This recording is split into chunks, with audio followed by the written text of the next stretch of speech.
retarded. Hey guys, welcome to GBNC episode 4. We're back. Only 10 months. But yeah, we kind of stopped making the show because, I just got carried away with work and shit, and I got lazy. yeah, Zach got fucking lazy. But yeah, just leave a fucking comment. I don't know if it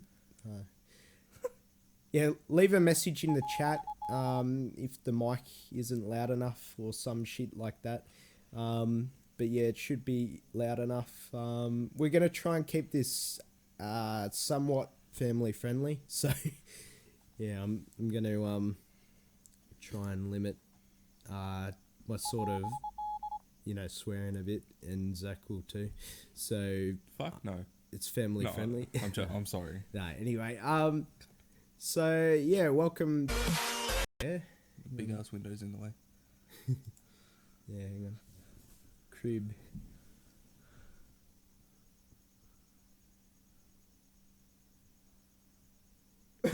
What the fuck? What? If your mum was... What the... What? Crib, I've heard good things, but that was fucked up.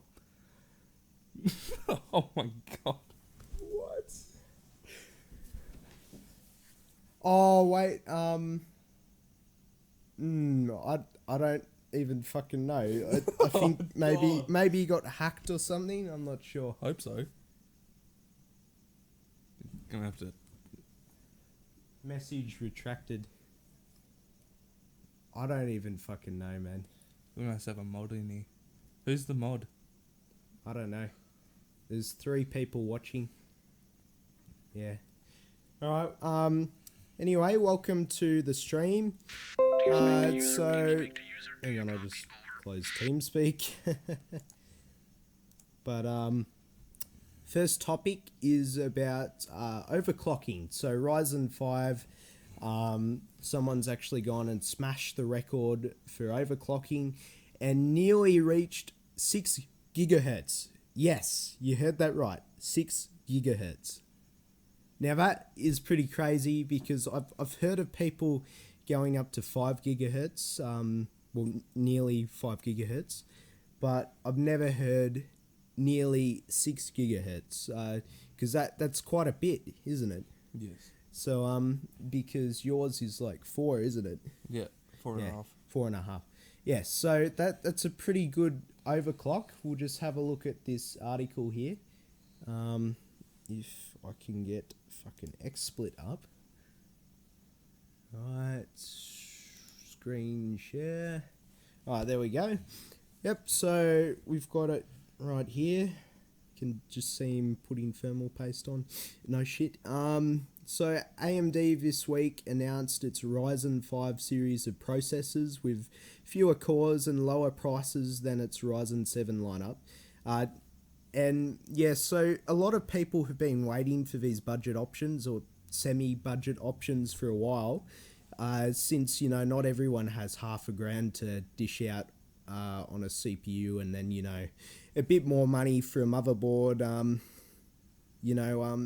It's a sort of budget option.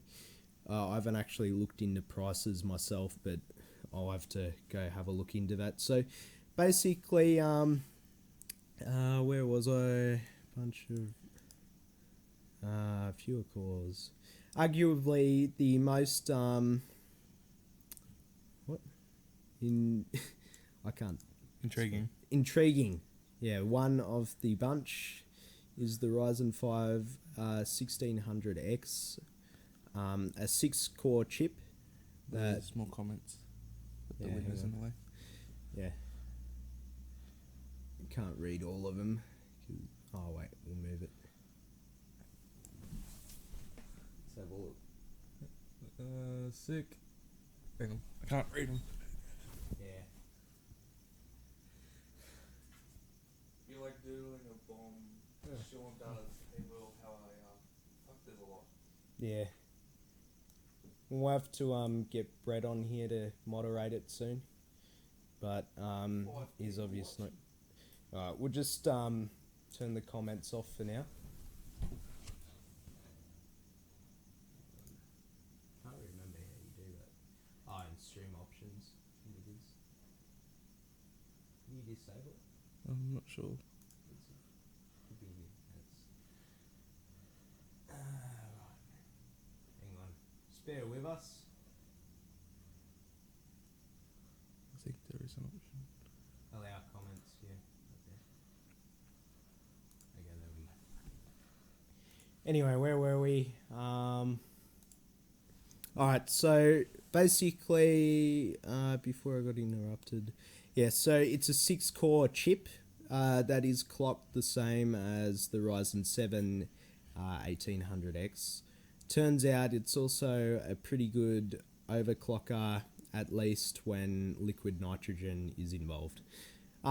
So basically, you know, these seem to be really good overclockers and will probably outsell their Ryzen 7 chips since they're a lot more cheaper, as I've heard. So yeah, all these record overclockers are probably going in and liquid nitrogen cooling the thing. So yeah, hang on, let me. I can't hear. Hang on, put it up to my mouth when I talk. Yeah, sorry about that. Yeah, so basically, other hardware involves the record setting overclock. Because that was Darcy that sent that message. Yeah. Setting overclock involves an Asus ROG Crosshair 5, I think that 6, yeah, 6 Hero X370 motherboard, 2 gigabytes of G-Skull Trident, only 2 gigs. Yeah. Anyway, so yeah, they've gone and overclocked the shit out of this chip, and yeah, I reckon it's pretty cool record because I've never really heard of speeds that high. And you can see here that's what they clocked it at, 5.9 gigahertz. And hang on a sec. Just go offline on Steam. Alright, so yeah, basically that's the what they've done already. Like, it's only been almost a week, hasn't it? Yeah. And it's already been overclocked. Oh shit. Anyway, so they've already overclocked the shit out of this, and it's only been out for around a week. I reckon that's you know, not really surprising these days, really, because there's a lot of people overclocking chips these days to get the most of their, you know, bang out of their buck. So yeah, I reckon that's a pretty cool record. Now moving on to a different topic.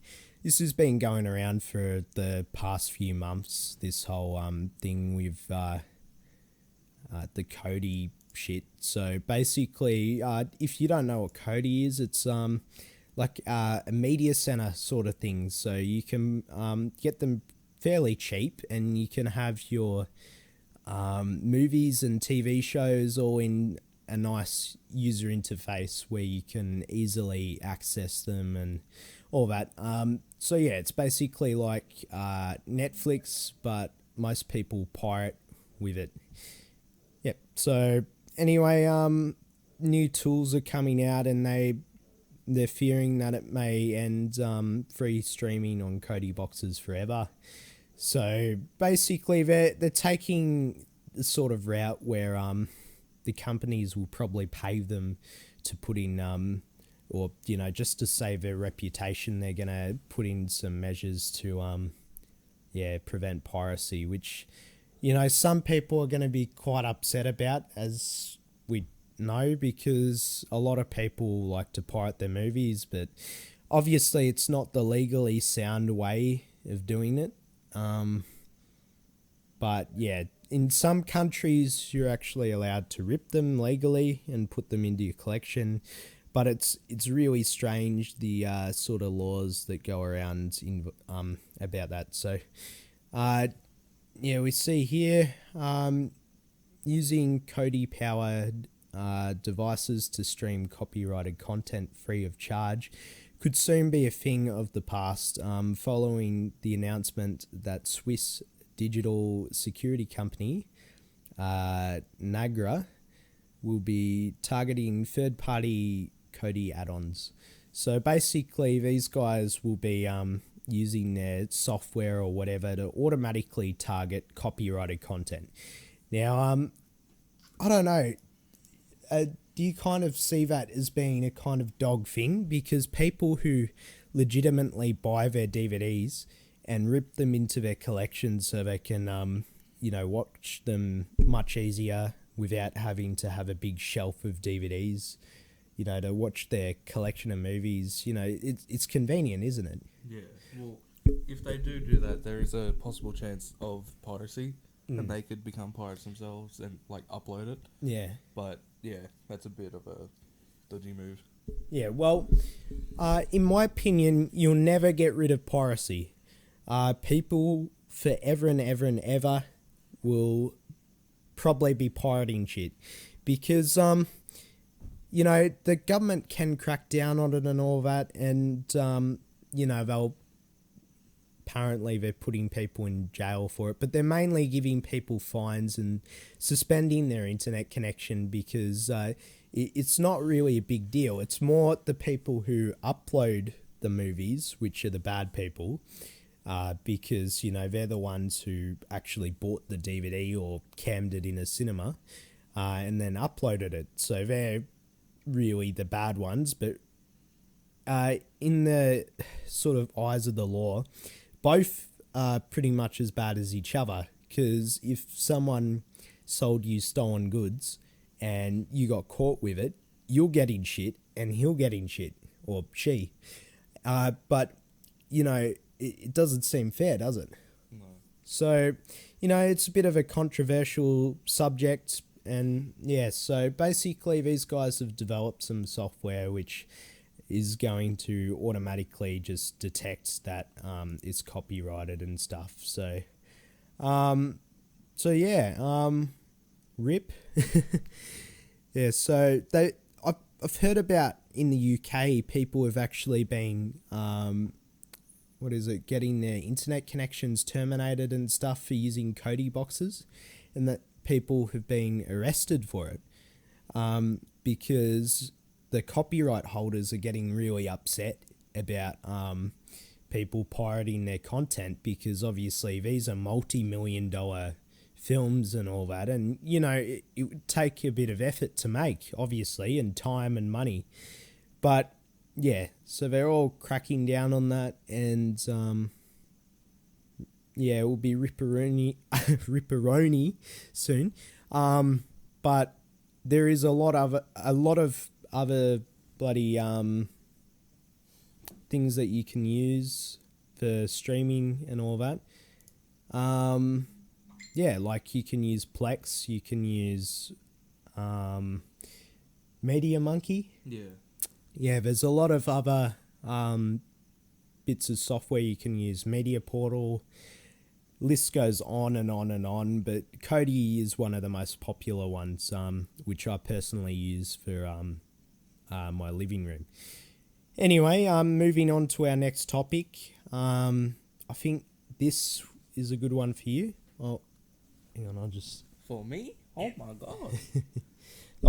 Grab the mic. Alright, so these are Will's picking, so I don't even know about this yet, but I'll try and talk on the topic as much as I can. MPD Group. PS4 outsells Xbox One during March 2017 while Switch takes up top spot. The Switch outsold the PS4 and Xbox. Considering it's a mobile console sort of thing, it's a bit strange. It is cheaper, I'm guessing, but still. Surprisingly, I think they're actually around the same price. Are you serious? Yeah, so you that's like a PSP, and but it can be used as a kind of console as well. As they've advertised, you can actually dock it and then use it on your TV or monitor. Now that's a really good selling point for the Nintendo Switch. But the thing is, obviously, something that small won't be able to produce the grunt that the PS4 and the Xbox One output. And with Project Scorpio around the corner and PS4 Pro, really, I think the Nintendo Switch is going to slide out of the sort of same market as PS4 and Xbox One. And it will be cheaper then, because these new consoles are, they reckon they're going to retail for around $1,000, aren't they?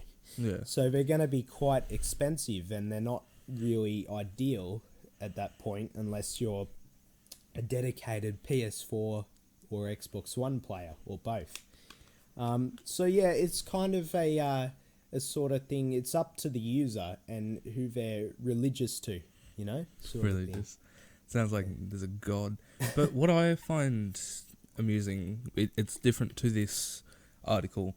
They reckon this Project Scorpio is going to be equivalent to a gaming PC, which I reckon is just not right at all, because I doubt the Project Scorpio will have the qualities to get game settings to go as high as a 1080 or like a Titan X or something like that. Unless they put one in there.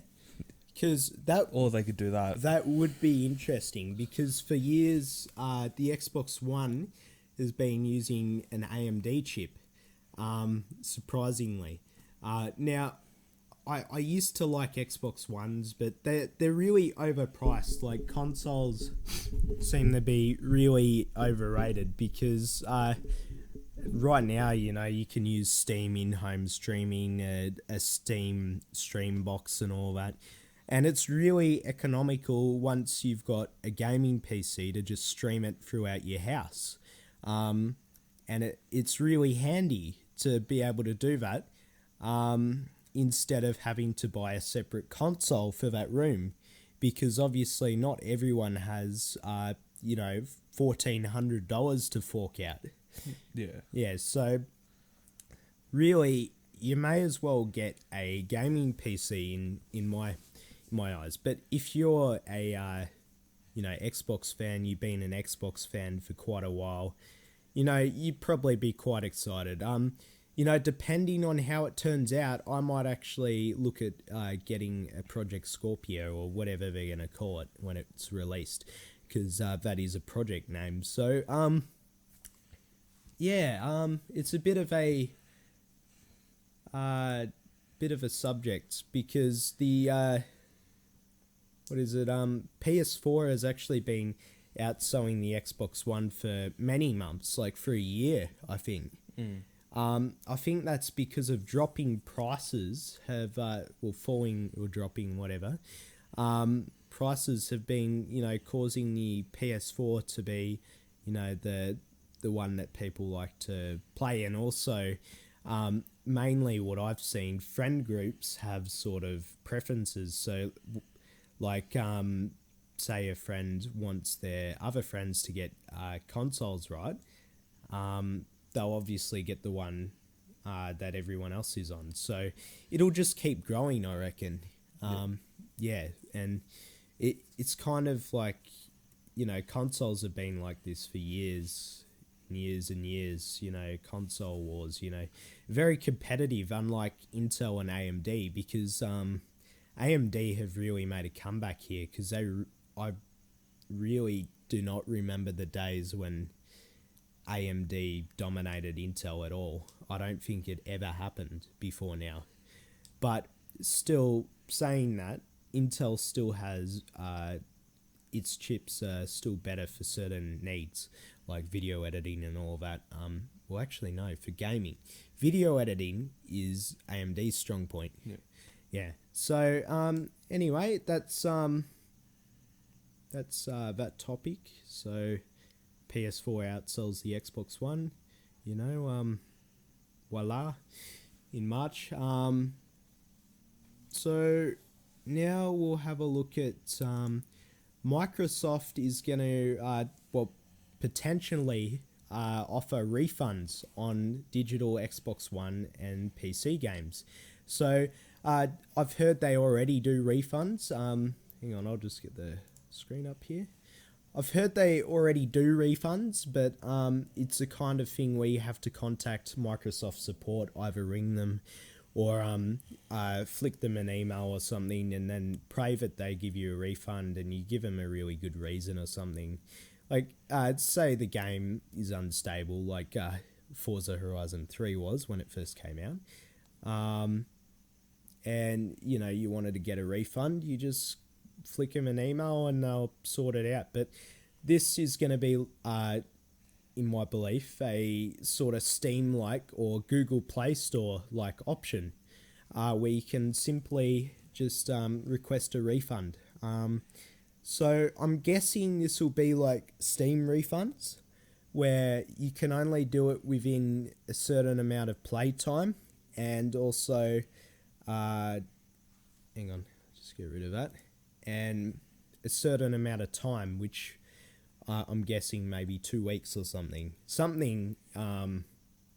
like that. Because if not, as some people do, they buy the game, they finish the game, say it's a single player game, get a refund, and that's kind of thing they don't want to do, because they're basically letting them chuck away money. Well, they're letting themselves lose money, and that's a bad thing. Anyway, so we'll read the article here from GameSpot. I'll have these linked in the description below once this is a video. So I think this one's for you. Alright. Microsoft will offer refunds to digital purchases through Xbox Live across Xbox One and PC, according to an image of an upcoming update posted on Reddit. Let me scroll down. Yeah, just move that onto the bench if you want. Information on the refund program was issued to those participating in the Xbox One Insider program, which allows members to test new features before they are made available to the wider Xbox community. Guessing this is a quote from a developer. "You've spoken, we've listened," reads the message. "In support of offering gamers the freedom of choice, we're making changes to the Microsoft Store purchase experience by offering customers a simple way to instantly return digital products like games and apps through account.microsoft.com. When a game or app leaves you wanting more, we're here to help." Sorry, a bit slow. The screen's very far away. "We're here to help. Self-service refunds on Xbox One, Windows 10 provide a quick, simple way of returning a digital product." So here you can see a picture of them basically doing what I just read. Hang on. So what this announcement thing is, because I'm actually a early access sort of, let's close that, early access sort of tester, what do they call it, the preview program. I'm in the preview program, so that looks like an announcement from the preview program dashboard on the Xbox One. So basically it looks like they're gonna trial this out before they release it publicly or something, as they always do, and about a month before they release it to the public, insiders will get it. That's Windows insiders. No, they're two different things. So preview program members, that's the one. Good on you, mum. So preview program members will actually get this first, I'm guessing. Don't quote me on that. I'm not sure. But that's normally what Microsoft do, because they laid off their whole bloody test team, whatever, because now the community's just going to do it.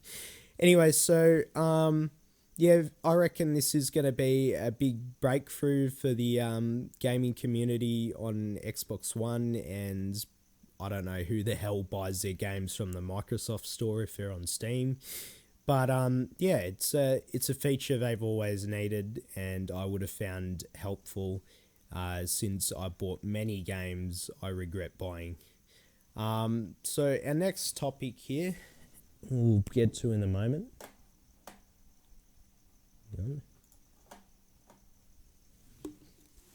Can I get to the next topic? What are you doing? Oh yeah. All right. Yeah. So. Oh shit. Sorry about that, guys. Fuck's sake. Next split back up there. There we go. You want to read this one?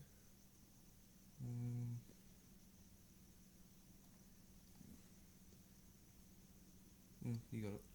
Okay.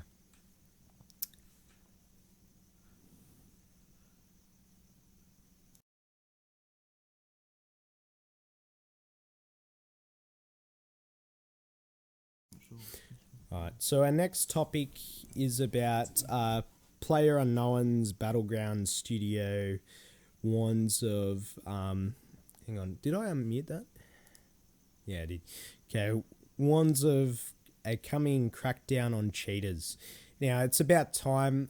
You've been playing this game for a while, haven't you? The closed version? Yeah. Yeah. Anyway, so this is basically like H1Z1 King of the Kill, isn't it? But better. Yeah, so it's like a much better version of the game. Well, it's not the same game, but it's the same concept because the same... hang on. Shit, I forgot to fucking bring that up. Anyway, so basically it's the same sort of category of game. So for Arma 3 for many years as being like mods like this or modded bloody missions for this. I think Wasteland would be like. Yeah. Yeah. It's a bit like Wasteland, but Wasteland goes on for pretty much an infinite amount of time. So the multiplayer online shooter, PlayerUnknown's Battlegrounds, is a lot of fun and a pretty big hit. And naturally, that means an influx of people who will do their best to screw it up for everyone else by cheating. Developer Bluehole acknowledge. I was about to say butthole. Acknowledge this unfortunate fact of life in a message accompanying. Is that what it says? Today's rollout of a new patch.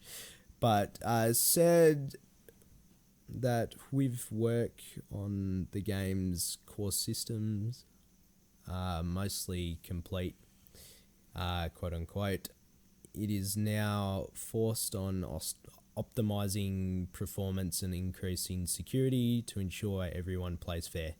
Now, that's all I'm going to read of that because you guys pretty much get the point. So, yeah, they're basically just implementing an anti-cheat system, and once they've implemented this, hopefully it'll reduce the amount of hackers, because you've come across hackers, haven't you, in the game? Because some people have that low of a life that they're going to go and make fucking hacks for a game which isn't even out of beta yet, is it? No, it's still in beta. Yeah, it's still in beta, and people have already made hacks for it. And how long has it been in beta for? A few weeks. Yeah, a few weeks. And people have already made hacks for it. Now, that's pretty low, but, you know, a lot of people hacking games. I can't say I've been a saint myself, and, you know, Zaki Dak and myself have hacked in games, but obviously on alternative accounts. And yeah, so basically they're going to implement some anti-cheat and hopefully reduce it. They'll never get rid of hackers altogether. I would congratulate them if they did and play it every day if they did. But really, just think of this realistically. They're probably never going to do that. So, hang on, let me have a look.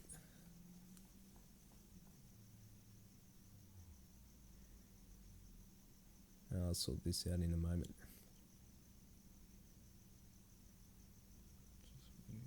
Oh, he's not a moderator.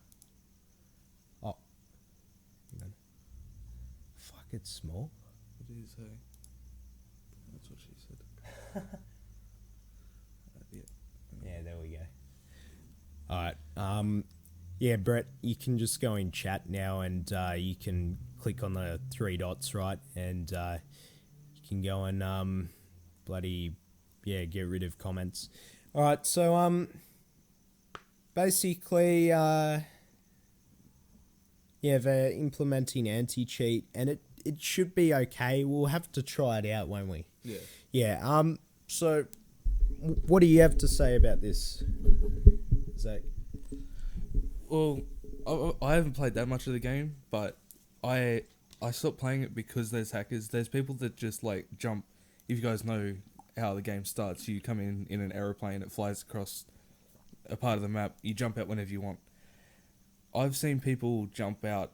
They jump out, pull the parachute instantly, and something happens where they're just like torpedo straight to the ground, and they can get whatever they want and kill you before you even land yourself.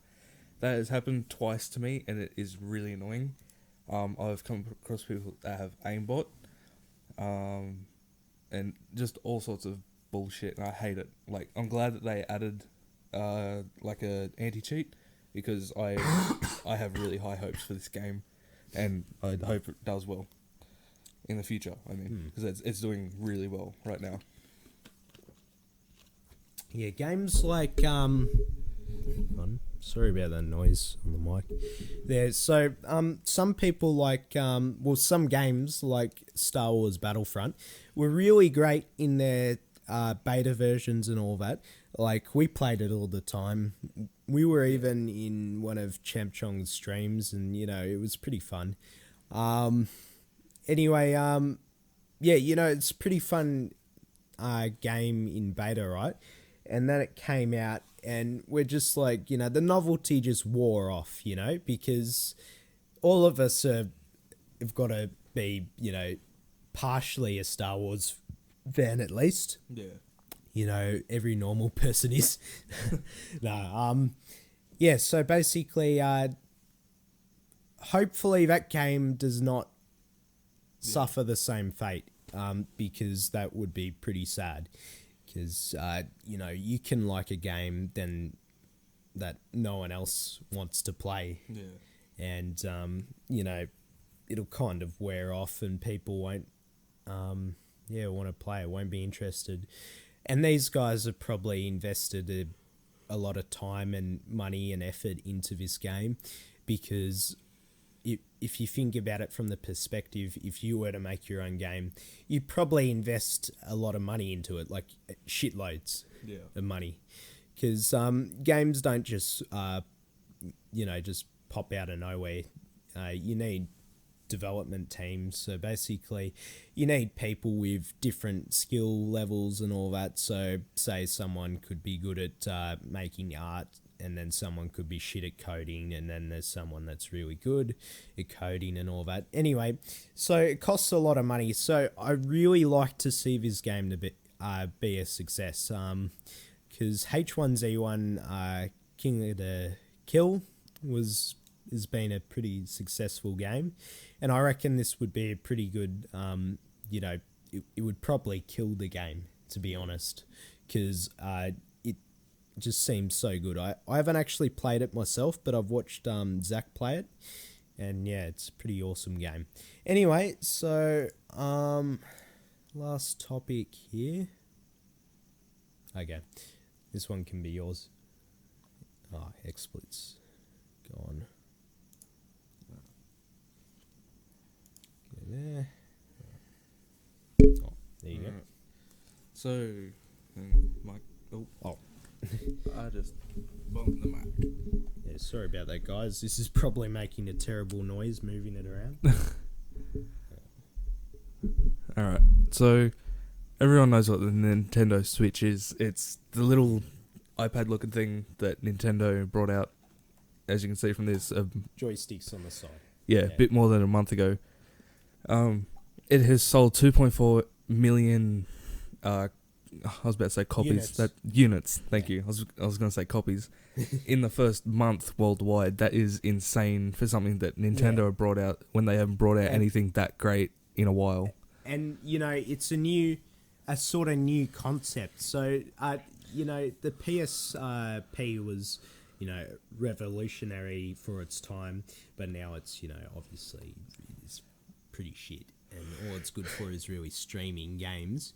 And then the Nvidia Shield is in the kind of same category before they turned it into a console, but the Nintendo Switch is kind of a console as well. So it's like a hybrid. So, obviously it would be cheaper to build a console, but these guys, ran out of ideas, obviously, and just thought, oh, why don't we make a controller and the console in one, like a PSP, but better. So I've never actually got my hands on one of these, but since I was a big fan of Mario Kart and all that, I reckon it would be cool to, go purchase one day.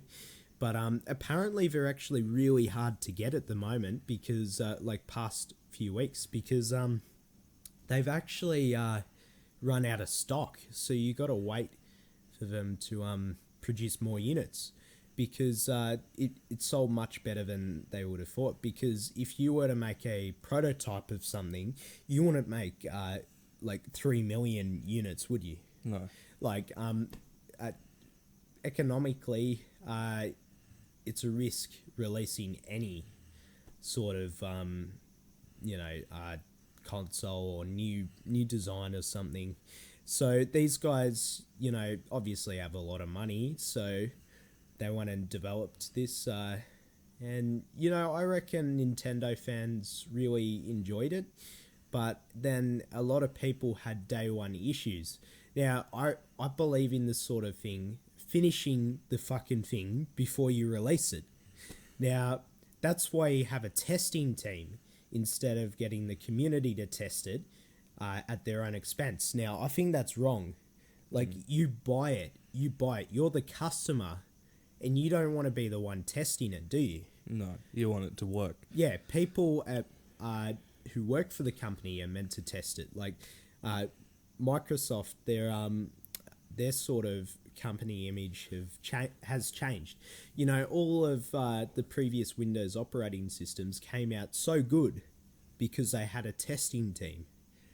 But now they're just taking the wrong sort of path, because there's they're farming all your information basically, and sewing it off. But other companies have been doing it for years. Apple and Sony. But a lot of people have been doing it. It's not okay, I don't think, because honestly, I don't want that shit on my computer. So you can't really help it most of the time, because they make your operating system. So really, you don't know what's in it. No. They could be... you just trust them enough. Yeah, there could be a fetish detector or something in it. Or, I shouldn't have said that. We're trying to keep it PG. Nah, all right. Fetish detector. All right, forget we said that. Fetish detector. And sewing it to... Yeah, anyway. Forget we said that. All right, that's a bit cringy. Anyway, so they could be detecting, what type of, YouTube videos you watch, what type of sites you go to, what products you use. So they can know whether you use Chrome, Firefox, Chromium, all that. I don't want to read the chat. Oh, yeah, that's right. Fuck off, emojis. You're right. Read the chat. I have a PS Vita, put it as I'm guessing, but it has shit games. Yeah. I like PS Vita. I was thinking of the PSP. Yeah, I like some of the PSP games. They were pretty fun. the PSP was pretty good. Yeah, so sorry for knocking the mic again. Yeah, I reckon, what were we talking about again? We were talking about the Switch, weren't we? Yeah, so they've sort of, a lot of companies have taken the image of farming people's information. Sorry about this, guys. I would mute it if I had a bind for it. Anyway, so the kind of idea with the Nintendo Switch is, they release it and they let the community fix it for them. That's basically what they're doing. Now, as I said, I don't like that kind of company model, and they should have a testing team which can appropriately test the device before they send it out and sell it, because it's kind of wrong. Anyway, so anyway, guys, I think that's the last topic we've got for tonight. There's no more topics, is there? I think so. We haven't got that much news for tonight's show, but every Saturday at 8 p.m, GBNC is back, and back to stay, hopefully. And we'll be streaming again. Don't forget to leave your feedback, but productive feedback, not oh, you're a faggot, or oh, fuck you because I don't know something, or kill yourself because you're shit at making videos.